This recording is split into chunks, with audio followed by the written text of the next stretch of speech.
Welcome to the Cambridge Financial Podcast with Bert Salazar, CEO at Cambridge Financial Partners, LLC. This podcast is all about tax-preferred retirement planning, economics, financial risk management, and achieving a risk-free and successful financial life. Now, your host, Bert Salazar. Bert Salazar. Bert Salazar.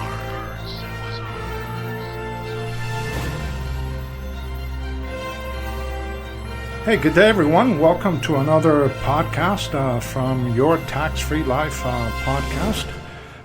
And for those of you that are new joining on, this is episode number 120th. So we've done 120 episodes, including this one. So I'm excited of that fact. Most important, I'm very proud of all of you that have been following me from day one. And I always like to share good information with all of you. And by the same token, not only information, but most important, education. And along the way, I always like to make the titles a little bit interesting so you can start thinking outside of the box. So the title for the 120th episode of Your Tax-Free Life podcast is Plan B is for Losers. Now you may say, well, Bert, how can you say that? How can you say that Plan B is for losers? And once I go through some of the items I'm going to be discussing with you today, I think you'll understand where I come from. Now, I know that all of us, at times, we need to make changes and we need to go in a different direction. But there's a big difference between having a Plan A and having a Plan B. And many a times what I notice when I do any type of tax planning or retirement distribution planning for clients, what I first notice is that they have all kinds of different plans all throughout the place, and none of them are working for any of the clients prior to engaging me. So, obviously, many of them have not only a Plan A, but they have a Plan B, C, D, and E. And if you have those types of plan in your arsenal, then chances are you're not going to be very successful at any one of them. Now, I normally like to use an analogy which I use almost exclusively with my online community and clients is, what I call the bacon and egg breakfast analogy that basically separates Plan A from Plan B. And what do I mean by that? Well, I would imagine that if you're an American, you have probably have had at one time or another bacon and eggs for breakfast. And my analogy is that in a bacon and egg breakfast, the pig was committed and the chicken was involved. So as you can tell, if you're not truly committed to a plan, chances are you're not going to be successful. So if you're committed to your Plan A, then obviously you'll understand that Plan A is about efficiency and effectiveness of, asset management and retirement distribution planning. It requires a very high level of commitment, just like the pig being involved in the bacon and egg breakfast. See, all the chicken did was to show up and lay an egg, and that was it. So the chicken was involved, but the pig was fully committed. So if you have a choice between being the chicken or the pig when it comes to your retirement distribution planning and your retirement success, you better be the pig, because otherwise there's going to be a very high probability that your retirement efficiency is not going to be anywhere near where it should have been had you taken a little bit more care and discipline to what you were doing when you put together your Plan A. Now, the other thing that I want to share with all of you, and this is something that has happened to me in my personal life. So many of the stories that I share with you, not only comes from what I gather from clients on an ongoing basis after, doing this for 30 years, for the past 30 years, but also mistakes and things that I have done in the past, which I have learned from. So when you start thinking about Plan B, you have pretty much already lost a battle for Plan A execution. Because all of a sudden, 100% of your concentration is not devoted to your Plan A. So whether we're talking about retirement distribution planning, tax planning, debt elimination, providing for your beneficiaries in case of dying too soon and living too long, providing for your estate, building a legacy, and so forth, if you're not thinking about Plan A every single day, then chances are any time that you devote to plan B or other options is going to take away from the execution of plan A. Now, the drive and motivation for plan A kind of gets dissipated because you start questioning yourself. See, for all of you and all of us, I have had a plan B at one point in time in our lives. The minute you start thinking about plan B is that you have already given up on plan A. You know, one of the interesting things about boxing is that, you know, if you go into the ring and if you walk into a ring thinking that you're going to lose a fight, you already lost a fight. And that's one thing that Muhammad Ali used to talk about all the time, and that's what made him the greatest of all time from a boxing perspective. Obviously, you know, plan A can have assessment points, but seldom a plan B will solve the problem. And what I mean by that is that, you know, plan A, when you set it up, you're going to have different periods in which you're going to do you're going to do an assessment. You're going to try to figure out whether you're on time for your goals and objectives, or do you have to make up some time, or do you have to deviate a little bit. But you're deviating within plan A structure. You're not deviating, saying, okay, now, you know, this is not going to happen because I'm a year behind, or maybe 6 months behind, or 3 years behind. So now I have to start doing plan B because otherwise I'm going to be in trouble. No, the minute you start thinking about plan B and start acting upon plan B, then you're taking a tremendous amount of time from your personal and business success in order to succeed at some point in time in the future. So the next question is, well, if plan B is for losers, then what would be some of the examples of financial plan B mistakes, you know, that I have seen over the last 30 years? And there are many of them, but I'm just going to cover a few of them. I can start by telling you that, you know, failure to understand the future tax environment in the United States is an example of plan B failure. Because many of the clients that I have engaged for the first time, well, when I start discussing taxation with them, most of them have no idea, you know, how tax planning work, and they have no idea how their taxes are going to be in retirement. Many of them don't think that their qualified plans are going to be paying taxes at some point in time in the future. Many of them do not understand that, you know, Social Security taxes are more than likely the norm for them, unless they've done some proper tax planning along those lines. So they leave it up to chance, and they leave it up to potential opportunities. And, you know, most of the answers I get is, you know, Bert, I really haven't given that any thought. I'm only about 3 years away from retirement, but I'm going to give you the opportunity to become brilliant and to become a savior to my family and my retirement plan. And sometimes I can. Other times I can't, depending on the time that I may have available in order to help a client along those lines. But your failure to understand future tax environment is something that is predicated upon a plan B type of synopsis as opposed to a plan A. Now, another point would be the overfunding of qualified plans until the point of no return. You know, the vast majority of Americans are maxing out, they're maximizing all their contributions to their 401ks, IRAs, 403bs, pension plans, or whatever it is that they have, depending on what type of employment structure they have. And obviously they do it because they're saving money on taxes today. And that's what they tell me all the time. Bert, the only reason why I'm contributing all this money to my qualified plans is that I'm saving money on taxes. And I have to always correct them. And I probably do that 2 or 3 times a week because I have to be able to share with them that, you know, they're not saving a single dollar in taxes. All they're doing is they're postponing the tax. And when they're postponing the tax, they're also postponing the tax liability. And if you understand the future environment of taxes in the United States, and all of a sudden you're postponing the tax liability to some point in time in the future, then obviously you have a plan B. You definitely don't have a plan A, because you're going to end up paying more in taxes, you know, in the future by delaying the tax liability than if you were to pay that tax liability today. Another area where I see plan B often is, you know, buying term and investing the difference. And I see this because people tell me, you know what, Bert, by the time I'm 65 years old, I am not going to need any life insurance whatsoever. So I'm just going to buy term for the next 20, 25, 30 years, and I'm going to be investing the difference. The reason why that is a Plan B synopsis is that, number one, very seldom do they actually invest the difference. Most of the time, all they do is they spend the difference.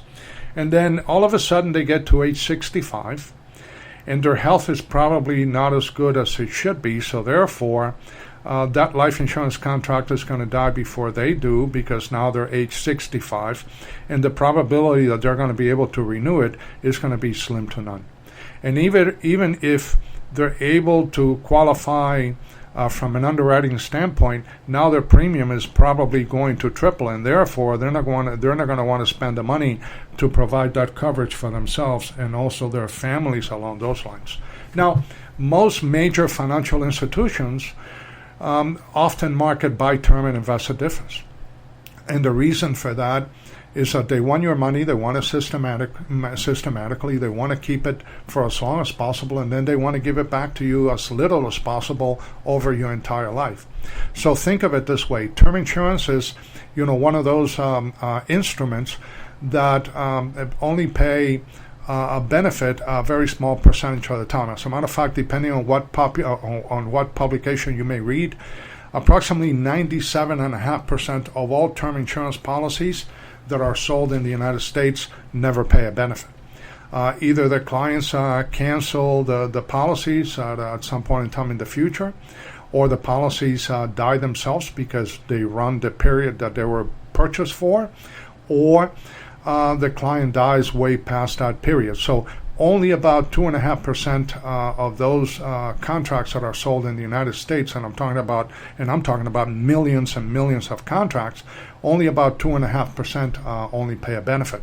On the other hand, so therefore that's a win-win to the insurance company, but not a win-win to you, because not only did you not receive the benefit because you had to cancel the contract or you die way after the contract had died, but on top of that, it costs you the premium that you paid and the opportunity cost on that premium, because you could have invested that money somewhere else and at least have more to show for.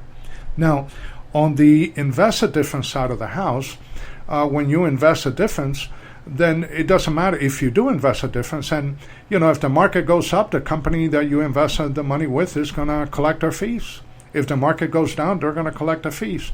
If the market breaks even for the year, they're also going to be collecting the fees. So all of a sudden, you enter into a Plan B situation of buying term and investing the difference, in which the probability that your family is going to benefit from the death benefit is going to be slim or none. And then on top of that, the financial institution that you invested the difference with is always going to make money, whether you make money, lose money, or you break even. So, welcome to the United States of America and the capital world that we live in, and the capitalism that we live in. All right, so those are things that you need to pay attention to. There are many other ways of being able to maximize the opportunity for you and your family, other than having term insurance and investing the difference. Now, term insurance plays an important role, but you have to be very careful, and you have to understand what is the time sequencing of that role and what you need to do in order to minimize those liabilities. Another thing that I notice often when it comes to Plan B mistakes is a lack of Roth conversions in retirement due to Plan B greed, meaning not wanting to pay the tax today. So I have a lot of clients that have a lot of money in their qualified plans, 401ks and IRAs and 403bs. And whenever we have a discussion about starting to do some Roth conversions, and then they say, well, Bert, but am I not going to have to pay the tax on that conversion today? And the answer is yes. And they say, well, I don't know if I want to do it today. Now, they don't want to do it today because of greed, because they think that all that money belongs to them. And they don't realize that that money doesn't belong to them. So if you're in the 30% tax bracket, and if you have $1 million in your qualified plan, only about $700,000 of it will belong to you, because the other $300,000 is going to belong to the IRS. And what belongs to the IRS will always, always, always belong to the IRS. So paying the tax today, in the fact that we're living in the third lowest tax bracket in the history of this country, and knowing that we have historically high debt, may make more sense today than ever before in the history of our country. And knowing where taxes are going to be in the future, why would you not want to pay the tax today and avoid that increased tax liability at some point in time in the very near future from a business and taxable perspective.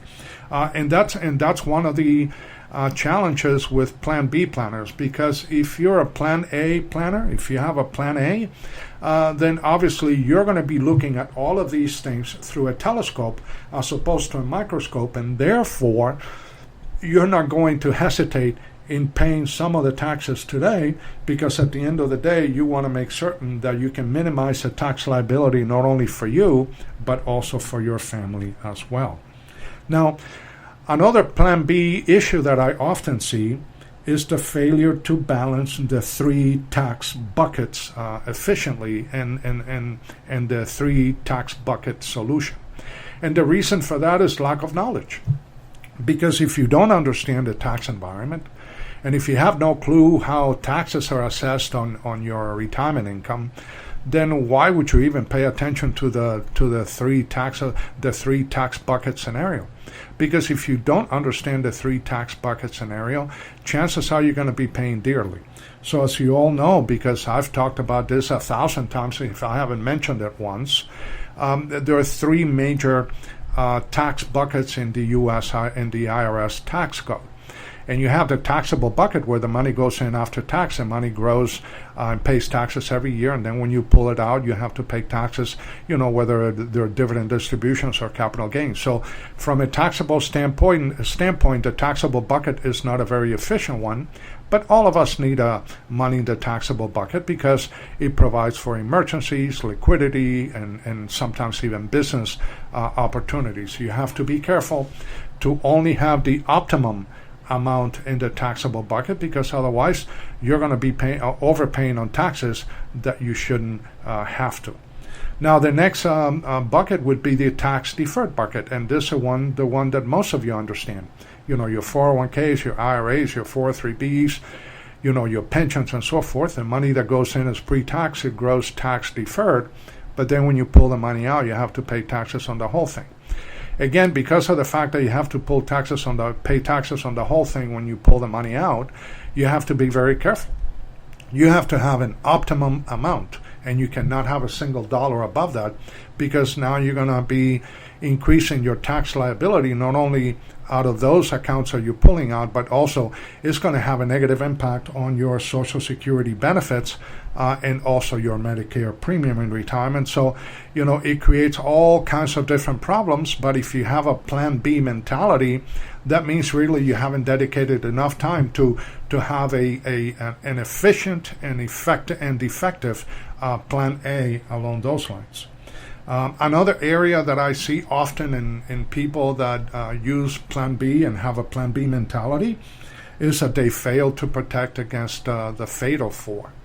And there are four things that are more than likely going to happen to each and every one of us, not necessarily all in the order that I'm going to walk you through, but one of them is at least going to happen, and sometimes even two or three may happen to you. The first one is the risk of dying too soon.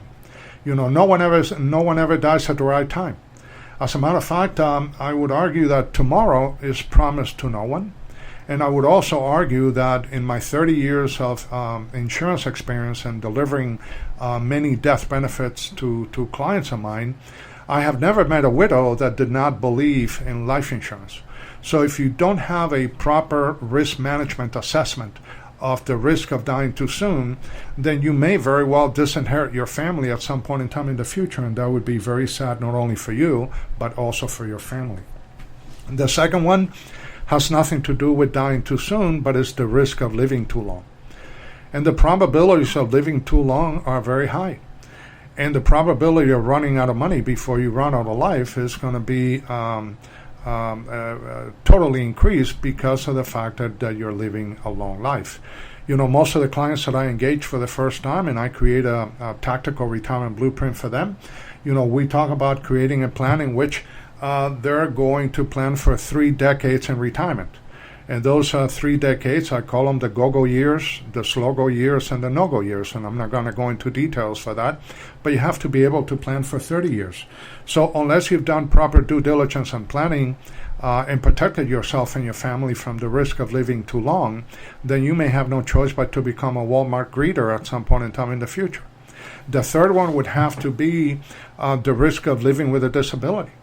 And if you live long enough, chances are you're going to have a disability that you're going to have to deal with. So if you're a 65-year-old couple today and you're fairly healthy, there's a 75% probability that one of you is going to have a need for long-term care at some point in time in the future. And how are you going to bear the cost? And what kind of pressure is the cost of a long-term care going to have on your existing retirement assets? And will your existing retirement assets be enough to be able to deal with that compounding effect of additional expenses on your entire standard of living? And then last but not least is the risk of living with eroding factors. And those are the ones that I've talked about in this podcast. Living too long, dying too soon, living with a disability, and now eroding factors, which deals with, taxes, inflation, stock market volatility, interest rate volatility, propensity to consume, lawsuits, and things like that are going to erode the value of your money. And by eroding the value of your money, it's going to force you to take more and more money out of your retirement accounts in order to fill the hole and plug the hole. And then obviously you will definitely run out of money before you run out of life. Another thing that I see in a Plan B scenario is that many of my clients don't have a will and they don't have a trust in order to protect the transfer of assets. Because again, they're thinking only for today. They only have a Plan B mentality. They don't think about Plan A. And one of the biggest one is having a poor person's mentality when it comes to legacy planning for your family.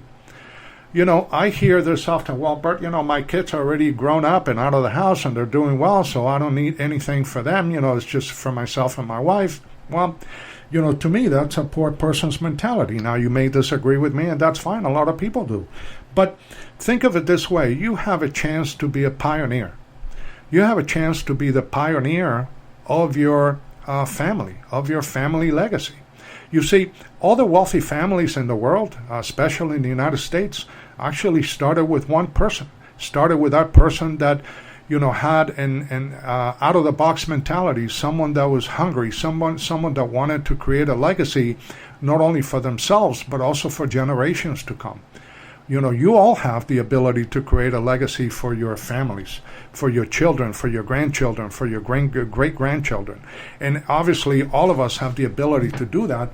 But if you have a poor person's mentality and you have a Plan B mentality, once again, Plan B is for losers. And, I'm hoping that all of you are opening your eyes to a lot of the stuff that I talk about, because my goal is to save you from yourself in many different ways, and that would be something very critical for all of us to take a look at. Also, and the last one I'll talk about is a recapture debt interest with a debt elimination program. Most of my clients, pay so much interest in debt management and debt servicing that if they were to recapture those debt expenses and apply them to themselves and to building additional wealth, then they can do a tremendous job, and then they can provide a legacy for their surviving spouses and for their children and grandchildren and so forth. So whenever I do a tactical retirement blueprint, not only do I pay attention to the retirement distribution planning that most financial advisors don't even consider, but I also devote a lot of time and energy to tax planning and debt elimination planning. I do have the ability through my tactical retirement blueprint to address each and every one of those and many of the topics that we have talked about today. So, as always, obviously, I'm here to help you. I'm here to kind of shake you up a little bit and get you to start thinking from a different perspective, because there's a big difference between being a Plan A executor as opposed to a Plan B loser from that perspective. So, if you need to get a hold of me, please feel free to reach out. You can call me at area code 786-1042. Again, 786-766-1042. You can also send me an email at Bert, B-E-R-T, at bertsalazar.com, BERTSALAZAR.com. Once again, Bert at bertsalazar.com. And always remember that my goal every single week on every single podcast for you and your family is for me to kind of help you change the way that you see things, because when you change the way that you see things, the things that you see change. So once again, thank you for giving me a few minutes of your time, and I'll see you and talk to you next week, and stay safe and stay healthy as well. Take care. Bye-bye.